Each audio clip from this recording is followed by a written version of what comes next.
नमस्कार दोस्तों, स्वागत है आप लोगों का मेरे इस YouTube चैनल में। आज मैं आप लोगों को बताने जा रहा हूँ कि आप लोग कैसे जो है मिस्टेक्स से बचेंगे। सेक्शन ऑफिसर LDC का एग्जाम जो नेक्स्ट वीक होने जा रहा है, आप लोगों ने एडमिट कार्ड डाउनलोड कर लिया होगा।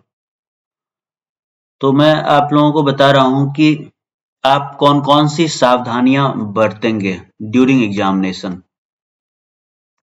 आपकी क्या स्ट्रेटजी होना चाहिए एग्जामिनेशन हॉल में, ये मैं आप लोगों को बताने जा रहा हूँ।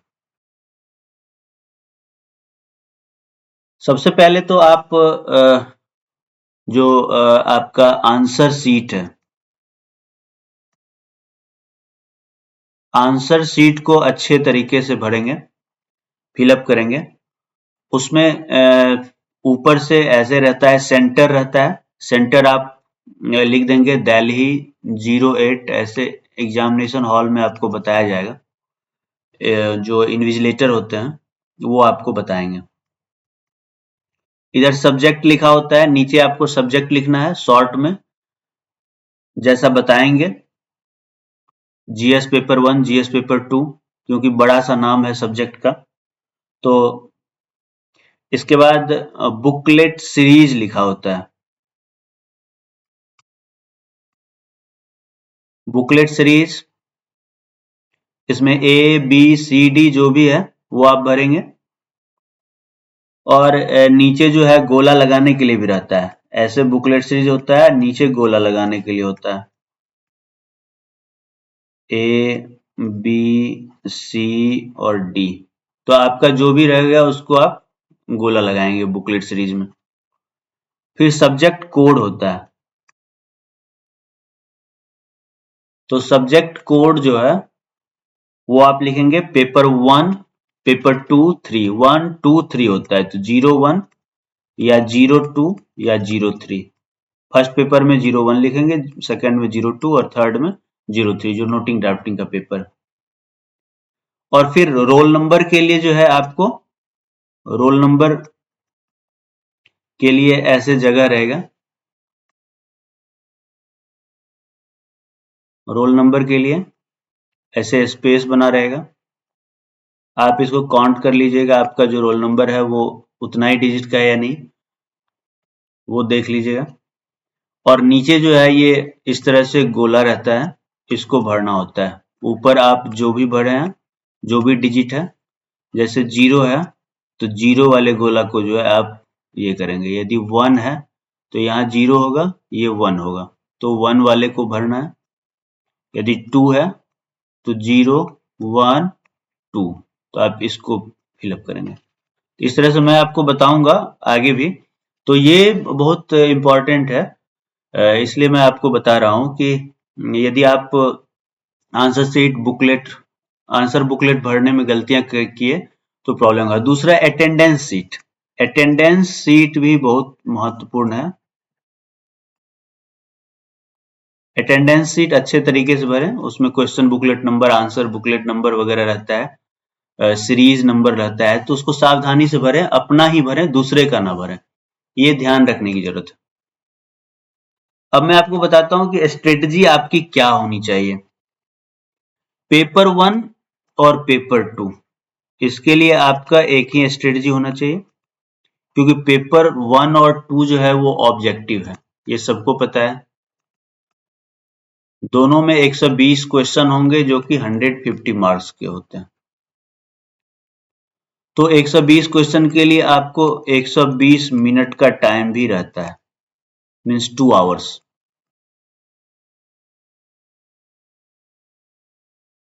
तो 2 आवर्स में सबसे पहले तो क्वेश्चन पढ़ें आप। एक बार आप क्या करें कि एक बार पूरा जो है पढ़ते हुए, जो मतलब वन लाइनर क्वेश्चन है उसको सॉल्व करते हुए आप आगे बढ़ जाएं, ताकि वन लाइनर आपको आसानी से कम समय में सॉल्व हो जाएगा। और क्वेश्चन को ध्यान से पढ़ें। क्वेश्चन में क्या ध्यान से पढ़ना है, तो नॉट करेक्ट, करेक्ट, मीन्स ये नॉट वगैरह कहीं है तो उसको अंडरलाइन कर लीजिए, यदि उसमें भी है, क्वेश्चन में भी है या ऑप्शन में भी है। क्योंकि कभी कभी कभी क्या होता है, लोग नॉट के चक्कर में जो है वो गलत लगा देते हैं। तो ये नॉट करेक्ट, करेक्ट, इसको ध्यान से आप पढ़िएगा और समझिएगा। कोई भी कंफ्यूजन यदि हो क्वेश्चन में तो इंग्लिश को भी पढ़ें और हिंदी को भी पढ़ लें, बोथ। कंफ्यूजन यदि आपको हो रहा है तो, चूंकि नेगेटिव मार्किंग है, लेकिन मैं आपको कहूंगा कि मैक्सिमम आप लोग जो है वो बनाएं, मैक्सिमम अटेम्प्ट करें। तो यूपीएससी का क्वेश्चन है, तो यूपीएससी में ऑप्शंस ऐसे रखे रहते हैं कि आप कंफ्यूज हो जाएंगे। अब क्या है कि एक आंसर एलिमिनेट का टेक्नोलॉजी होता है, आंसर एलिमिनेट, उसके लिए मैं अलग से जो है वीडियो बनाऊंगा। आंसर एलिमिनेट कैसे करना है, ऑप्शन आंसर एलिमिनेट के लिए ऑप्शन एलिमिनेट की बात है। जैसे कि कोई क्वेश्चन है कि which is the capital, example मैं आपको बता रहा हूं, which is the capital city of Bihar. तो बिहार का कैपिटल सिटी क्या है, मान लीजिए एक लिखा हुआ है दिल्ली, एक लिखा हुआ है मुंबई, तीसरा लिखा हुआ है कोलकाता और चौथा लिखा हुआ है पटना। तो मैं एग्जाम्पल से बता रहा हूं कि इसमें एलिमिनेट कैसे करना है। सबको पता है कि बिहार से दिल्ली जो है बाहर है, तो ये नहीं होगा, मुंबई भी नहीं होगा, कोलकाता भी नहीं होगा, तो ये होगा। यदि पता नहीं है कि पटना ही बिहार का कैपिटल है, तो ये एलिमिनेट कीजिए, ऑप्शन एलिमिनेट करके जो है आप आंसर लगा सकते हैं। यदि चार में से दो भी आप एलिमिनेट कर रहे हैं तो जरूर बनाइए। और इसके बाद जो है सर्किल जो है, मतलब वो जो गोला राउंड करना है आंसर शीट में, वो कब करें। यदि आप लोग सोचते हैं कि मैं लास्ट में करूंगा तो वो गलत है। आप कम से कम 20-20 करके जो है 20-20 क्वेश्चन को सॉल्व करके जो है गोला को 20 या 25 क्वेश्चन के बाद ये सर्किल को जो है अपना आंसर शीट में फिलअप कर लें। और सर्किल राउंड करने का भी टेक्नोलॉजी है, चूंकि आप लोग एग्जाम पास करके ही आए तो आप लोग को पता है कि पहले बाहर से करें फिर अंदर जो है वो लगाएं। मीन्स सर्किल के लिए जो है वो मैं बता रहा हूँ कि सर्किल को कैसे करना है। पहले बाहर करें किनारे किनारे, फिर बीच में करो, और पूरा सर्किल जो है आपका वो रहना है, होना चाहिए, कलर होना चाहिए, आधा अधूरा करके नहीं होना चाहिए। दूसरा मैं बता रहा हूं कि जो क्वेश्चन में कंफ्यूजन हो आपको उसको बाद में करें, जो एकदम क्लियर हो उसको करते जाएं और 20-20 क्वेश्चन के बाद गोला को सर्किल को कलर करते जाएं। कई बार क्या होता है, किसी प्रश्न का ऑप्शन पढ़ने से भी जो है उत्तर आ जाता है, तो जो इसमें कंफ्यूजन हो उसको आप नहीं करें, बाद में करें, पूरा पढ़ने के बाद करें। पूरा क्वेश्चन जब आप कंप्लीट कर लें तब करें उसको। और एक आध प्रश्न क्वेश्चन ऐसा होता है जो कि मतलब उसका ऑप्शन दूसरे के ऑप्शन से आपको समझ में आ जाए, क्लैरिटी आ जाएगी। तो ये ऑब्जेक्टिव टाइप है, ऑब्जेक्टिव टाइप के लिए बस इतना ही। मैं इसलिए कह रहा हूं कि वन लाइनर, जो वन लाइनर होते हैं उसको पहले कर लें। वन लाइनर वाले जो क्वेश्चन होते हैं ऑब्जेक्टिव टाइप में, उसको पहले करने से, क्योंकि वन लाइनर का भी आंसर इक्वल है, मार्क्स सेम होता है। और बड़ा बड़ा जो लंबा होता है 10 सेंटेंस में जो क्वेश्चन होता है उसका भी मार्क्स उतना ही होता है। तो वन लाइनर आप पहले कर लेंगे तो टाइम का बचत होगा और आपका कॉन्फिडेंस थोड़ा हाई हो जाएगा। दूसरा, आप नोटिंग ड्राफ्टिंग आप कैसे करेंगे। नोटिंग ड्राफ्टिंग के लिए आप कैसे, क्योंकि ऑब्जेक्टिव में तो टाइम मैनेजमेंट हो जाता है, लेकिन नोटिंग ड्राफ्टिंग में ही टाइम मैनेजमेंट का प्रॉब्लम होता है। लेकिन अब जो यूपीएससी पिछले 2 साल से जो ट्रेंड है उसको देखते हुए यदि आप अपना स्ट्रेटजी बनाते हैं तो मेरे समझ से ये स्ट्रेटजी अच्छा रहेगा, क्योंकि नोटिंग ड्राफ्टिंग जो होता है वो 200 मार्क्स का होता है और 200 मार्क्स जो है उसके लिए 180 मिनट्स का टाइम रहता है, मीन्स 3 आवर्स का रहता है, जिसमें कि प्रेसिज राइटिंग जो है वो 50 मार्क्स के होते हैं। 50 मार्क्स के लिए आप जो है वो 40 मिनट्स का टाइम दे सकते हैं।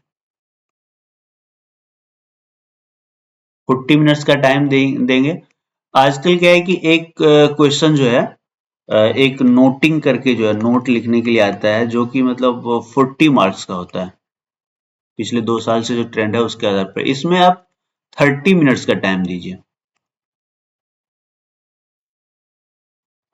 उसी तरह जो है जो नोटिंग ड्राफ्टिंग वाला जो पेपर है, ड्राफ्टिंग के लिए जो है यहाँ क्वेश्चन आता है, 2 क्वेश्चन आता है, जो कि 2 इंटू 25 मार्क्स का होता है, मतलब 50 मार्क्स का टोटल होता है। तो इसमें भी आप जो है वो 35 मिनट्स दे सकते हैं।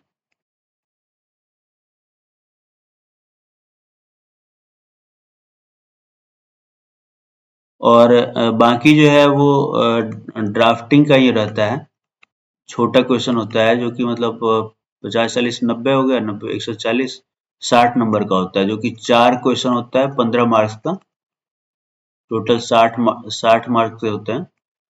तो इसके लिए 4 के लिए आप जो है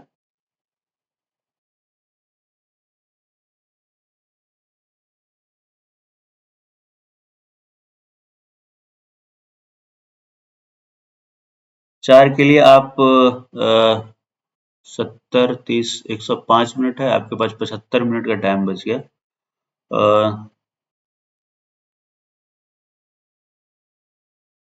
तो उसके लिए आप दे सकते हैं, नहीं इसमें आप ज़्यादा समय दीजिए, 50 नंबर का है तो इसको 40 से 45 मिनट दीजिए, 45 मिनट का टाइम दीजिए।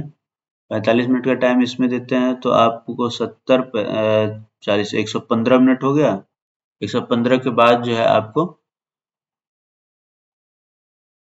60 मिनट का टाइम बचेगा। 40 30 70 115 65 मिनट का टाइम मिलेगा। नहीं सॉरी, 180 मिनट में 110 बचा है, तो 45 और हाँ आपको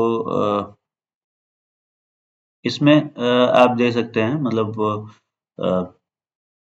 40 से 45 मिनट इसमें भी दे सकते हैं, 45 मिनट्स या 50 मिनट्स का दीजिए, 50 मिनट्स का टाइम दीजिए। तो 50 मिनट्स का टाइम देने से आपको जो है वो 5 4 9 3 12 4 16 165, फिर भी आपका जो है वो 15 मिनट का टाइम बच जाएगा। तो आप इसको ज़्यादा दीजिए, 50 मिनट्स इसमें दे दीजिए, 50 मिनट्स इसमें और 60 मिनट्स इसमें, 4 है तो 1 घंटा इसमें दे देंगे, और यदि इसमें तो 6 5 11 110 हुआ तो टोटल ठीक हो जाएगा। तो मीन्स आप जो है, चूंकि 4 क्वेश्चन है तो इसमें सोचने में टाइम लगेगा, पढ़ने में टाइम लगेगा, अलग अलग टाइप के होते हैं। तो इसमें आप 50 मिनट्स का टाइम दीजिए और इसमें 60 मिनट्स का टाइम दीजिए। तो इस तरीके से जो है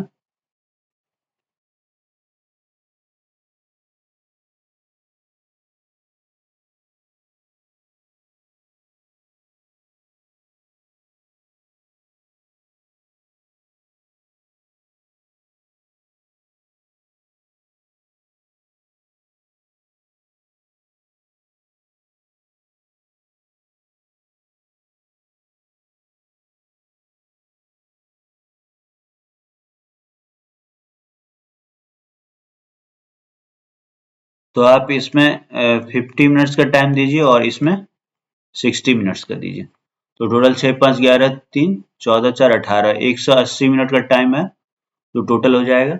और इसके लिए आप को क्या करना है, क्या इम्पोर्टेंट है, नोटिंग ड्राफ्टिंग के लिए भी सावधानी बरतना है आपको। कि नोटिंग ड्राफ्टिंग में क्या होता है कि क्वेश्चन के बाद जो है आंसर के लिए स्पेस रहता है, मतलब क्वेश्चन और आंसर साथ में ही देना होता है।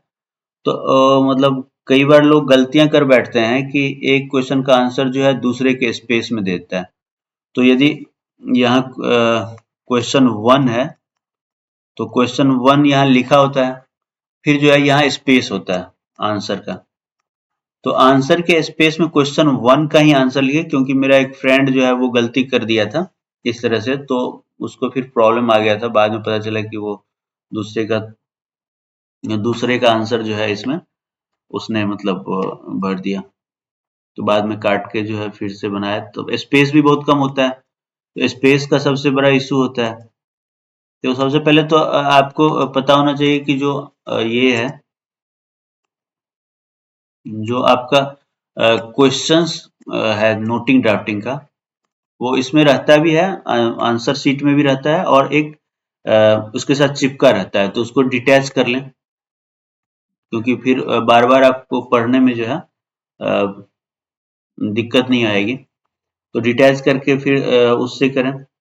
और सावधानी से जो है आप नोटिंग क्वेश्चन पेपर को जो है, क्वेश्चन को कम से कम 2 बार पढ़ें।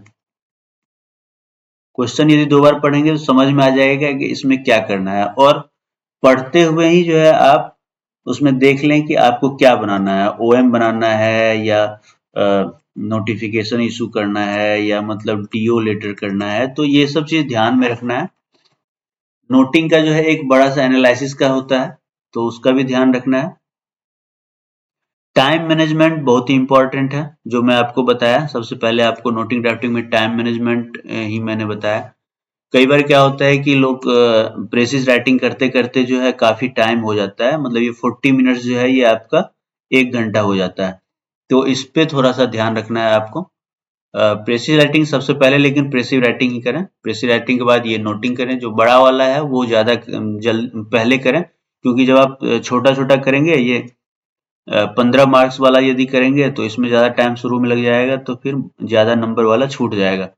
तो आप और जो आता है वो करें, जो नहीं आ रहा है उसको छोड़ दें, उसके लिए बाद में टाइम रखें। जो आ रहा है, क्योंकि आपको पता है कि बहुत अच्छा लिखने से जो है 2-4 नंबर, 10-5 नंबर ज्यादा मिल जाएगा।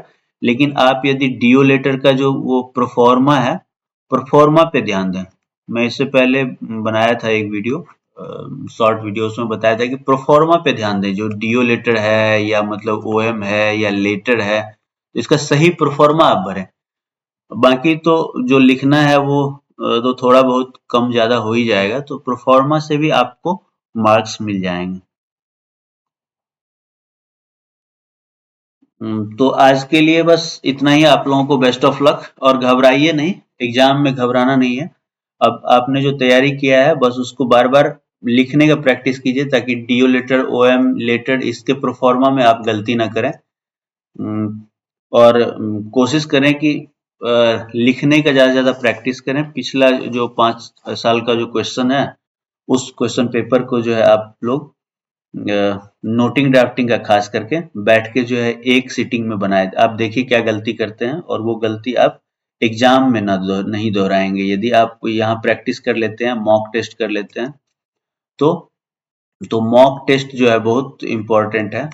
मॉक टेस्ट करने से क्या है कि आपको सेल्फ एग्जामिनेशन आप कर सकते हैं, और आप खुद की गलतियों को, खुद की कमी को समझ सकते हैं। जो गलती आप एग्जाम में करेंगे वो यहीं पहले मॉक टेस्ट में कर लेंगे, तो एग्जाम में आप वो गलतियां नहीं करेंगे। Best of luck, thank you. Noting drafting काफी महत्वपूर्ण होता है, इसमें 200 मार्क्स होता है, और 100 मार्क्स यदि आ जाता है तो आपको अच्छा रैंक मिल जाएगा।